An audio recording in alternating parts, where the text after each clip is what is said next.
I'm back for the summer 2017 anime season. I've watched the first episode of a dozen shows, and now it's time to report my findings. Fate Apocrypha is undoubtedly the biggest show of the season, which should surprise no one, seeing as it has the word Fate in the title.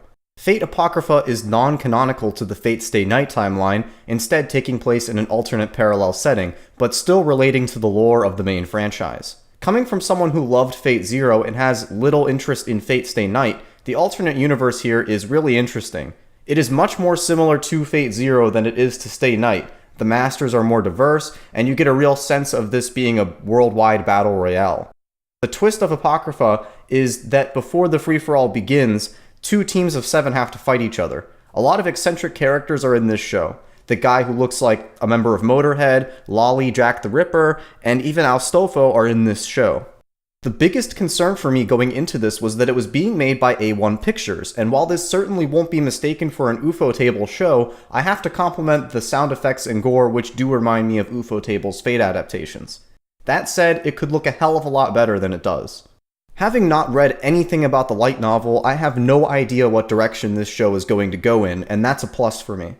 I watched the first 2 episodes, and just like any other Fate show, it takes a few episodes to set itself up before things really ramp up. I just do not see a world in which, by the end of its 24-episode run, Fate Apocrypha is anything more or less than like a 6 out of 10 or decent show. Do know that this show assumes a basic knowledge of the Fate universe, but don't worry if you're not a mega fan, because the lore has no consistency in this shit anyway. If you're like me and loved Fate Zero, then you might have some fun watching this, even if it's not a work anywhere near the level of Fate Zero.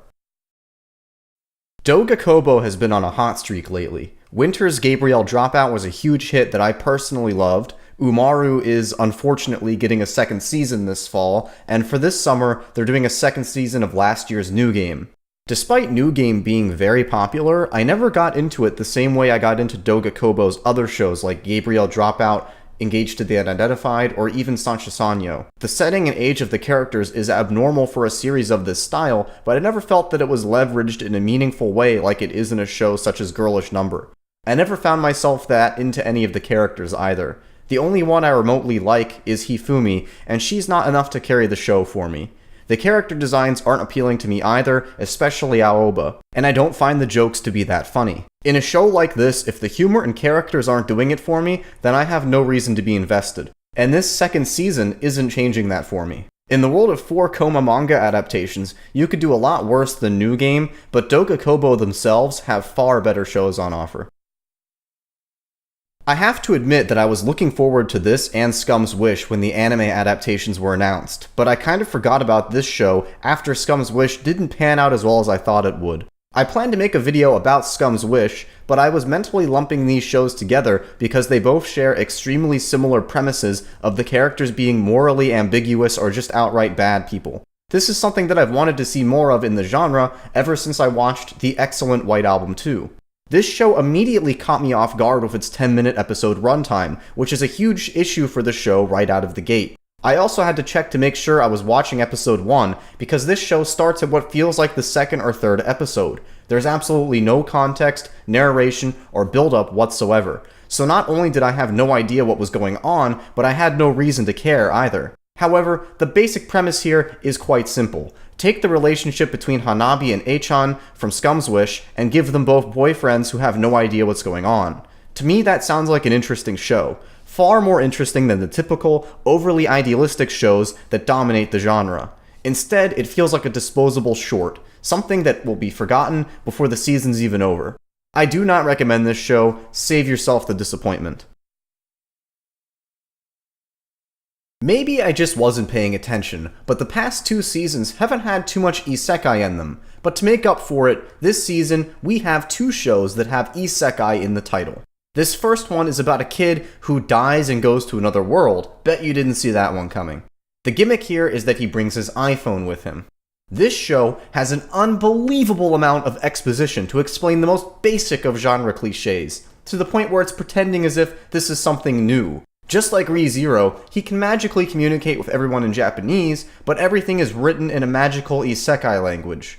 God also gives his basic abilities a boost so he can magically fight the two thugs that corner the first girls that he meets, who somehow don't even question for a single second the unbelievable act they just witnessed this normal-looking human being do. When they give him magic stones to see what his magic type is, he is, of course, able to do super magic with every single one, because fuck you. This is pure, unfiltered, bottom-of-the-barrel, stereotypical wish fulfillment garbage on a level that I've personally never seen. Predictably, this is a light novel adaptation. When I watch shows like this that are light novel adaptations, I have to think about all the work, money, and layers of people this had to go through to end up being something that I'm watching on my screen. First, you have the guy who wrote the original light novel. He came up with this idea, thought it was a good idea, and devoted what I assumed to be a significant amount of time to writing it. Then, he submitted this to a publisher who read it and thought it was good enough to have edited, advertised, printed, and distributed. After that, enough copies of this were sold to consider an anime adaptation. At that point, Production Reed were shown this and said, "I fuck with the vision, let's build, fam," and dedicated the blood, sweat, and tears of their animation studio to putting out a dozen 24-minute episodes of this show. Think about that for a minute. All the people this went through that, liking it aside, thought it could make money. It is entirely possible that this show is incredibly well done satire that's just gone over my head, but I have absolutely no reason to think that. Do not watch this show. This is the other show that has Isekai in the title, and while it's not as miserable as Smartphone in Another World, it's still not very good at all. This show isn't about a 17-year-old NEET that dies and lives out his fantasy in a JRPG world. Instead, it's like that show Sweetness and Lightning, but with elves and demons instead of normal people. The first half of the first episode is just people from other dimensions eating in a restaurant commenting on how good the food is, which is about as boring as it sounds. The second half introduces the demon girl that's on the cover art.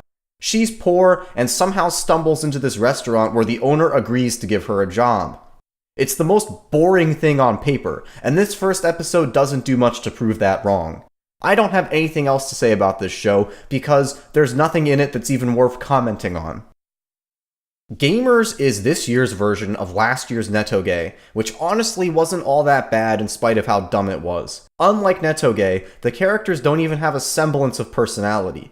The main guy is just nothing, pure nothingness, and the main girl isn't that much better. The show starts off with this main guy in a game store where the main girl, who's the most beloved girl in their school, runs into him and asks him to join her gaming club. This guy is so feeble-sounding that I had to check and see if the voice acting was being done by a woman, which indeed it is. Same voice actress who did Akko in Little Witch Academia. When she takes him to the club, we get the displeasure of meeting the rest of the cast. There's the hardcore FPS guy that plays Counter-Strike, an aloof girl that only plays fighting games, and then the surprising one, a second guy that's just as pathetic as the main guy. There's a scene where the two are standing side by side, and you can see that their similarities go beyond personality. This is essentially the same character design, with only the height and hair color changed. I'll be honest, this is the only thing that really stood out to me about the show, which should tell you everything you need to know. Gamers is like Konobi, but without any of the charm. I do not recommend it.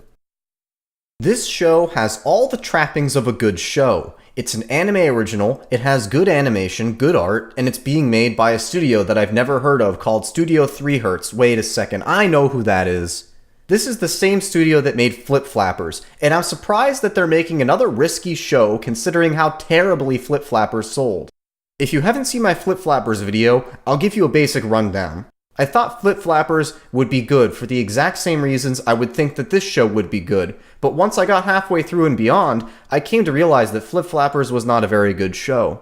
Needless to say, I'm now highly skeptical of any project that has 3Hz name attached to it. However, I'm feeling a little more optimistic about this show since it's a lot more grounded and should be more straightforward than Flip Flappers, which crumbled under its own esoteric weight. Just like Flip Flappers, the presentation is good. The world reminds me of the PlayStation game Gravity Rush with a steampunk filter laid over it. The character designs are strong, and it even has a soundtrack by Yuki Kajiura, who did the soundtracks of Kara no Kyokai, Fate Zero, and Madoka Magica, which are all fantastic. The first episode is trying to be like a movie, and it reminds me of Cowboy Bebop's first episode.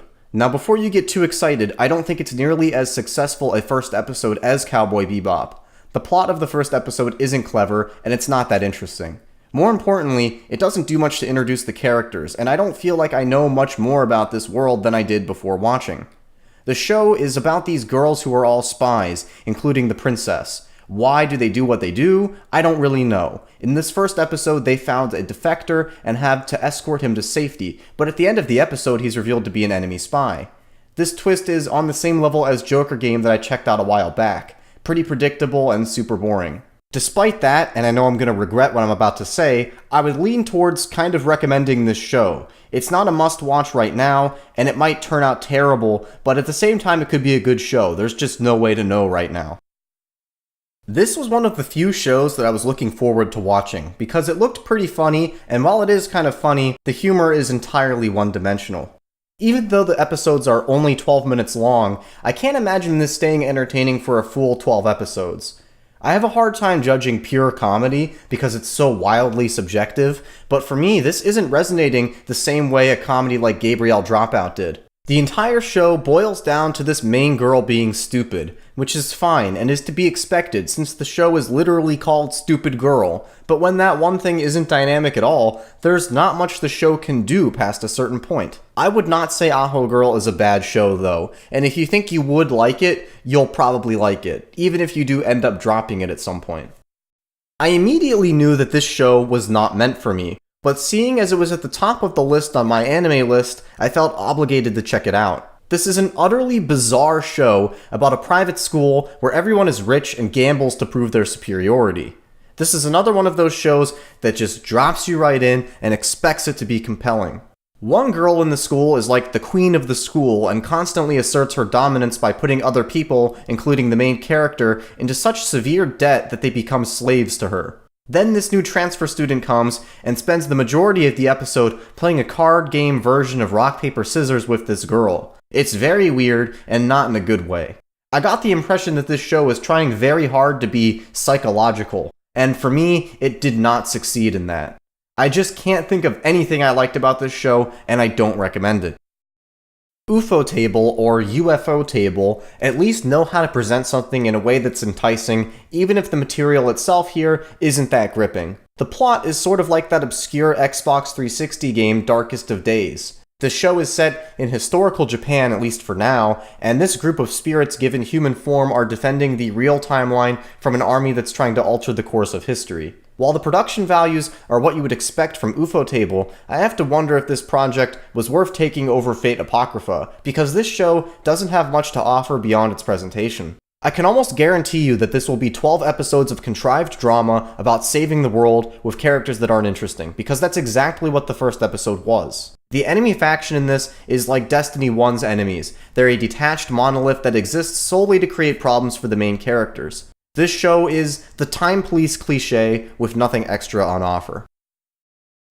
Scrolling through all of the shows airing, this one stuck out big time. I cannot be expected to see an anime that has the word Vatican in the title and not be curious. This show is exactly what I thought it would be, heavy-handed and absurd. There are offices full of priests doing research on the internet, the churches have retinal scanning door locks, and all the while they go around looking for miracles. I think this is a good example of something that seems really absurd to me because I speak English and live in a country that is very aware of what the Vatican is. If someone from Japan, where 0.5% of the population is Catholic, were watching this, they probably wouldn't find it as hilarious as I do. Even setting aside how funny it is, this show is nothing more than its gimmick. The first episode was nothing but Christian imagery and silly names popping up on the screen, and I had no idea what was going on. If you're watching this video and can understand the words coming out of my mouth, this show probably isn't for you.